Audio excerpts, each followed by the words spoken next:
KSSPU Kayamkulam Cheravally unit വാർഷിക സമ്മേളനം നടത്തി. ഭാരവാഹികളെയും തെരഞ്ഞെടുത്തു.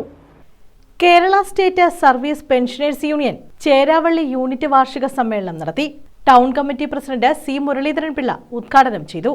Unit president M. Chandrasekharan Nair അധ്യക്ഷത വഹിച്ചു. വളരെ പ്രധാനപ്പെട്ട ഒരു കാര്യം നമ്മുടെ ഉദ്ഘാടകനും പറഞ്ഞിട്ടുണ്ട്. നമ്മുടെ സമ്മേളനമാണ്.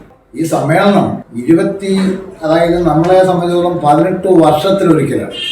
ആലപ്പുഴ ജില്ലയിൽ 17-18 ബ്ലോക്കാണ്. അതിൽ നമ്മൾ 2 വർഷം മുന്നേ ഈ സമ്മേളനം നടത്തേണ്ടത് 2023 നടത്തേണ്ട. അതിൻ്റെ ആ റൊട്ടേഷൻ അനുസരിച്ച് നിർഭാഗ്യവശാൽ കോവിഡുമായി ബന്ധപ്പെട്ട് 2 വർഷം സമ്മേളനങ്ങൾ പൊതുവെ നടന്നത്. അതുകൊണ്ടാണ് ഇത് 25ലേക്ക് മാറിയത്. കഴിഞ്ഞ വർഷം ചേർത്തല. വാർഷിക റിപ്പോർട്ട് യൂണിറ്റ് സെക്രട്ടറി ജോർജ് കോശിയും കണക്ക് ട്രഷറർ നരേന്ദ്രൻ ഉണ്ണിത്താനും അവതരിപ്പിച്ചു. K. ഷറഫുദ്ദീൻ സംഘടന റിപ്പോർട്ട് അവതരിപ്പിച്ചു. B. ജീവൻ, പൊടിയൻ കണ്ടല്ലൂർ, ഇസഹാക്ക് കുഞ്ഞ്, KR Muraleedharan, TK Kripanandan, N. Gopalakrishnan Nair, M. Chellappan, R. Rajeev എന്നിവർ പങ്കെടുത്തു. പുതിയ ഭാരവാഹികളെയും തെരഞ്ഞെടുത്തു.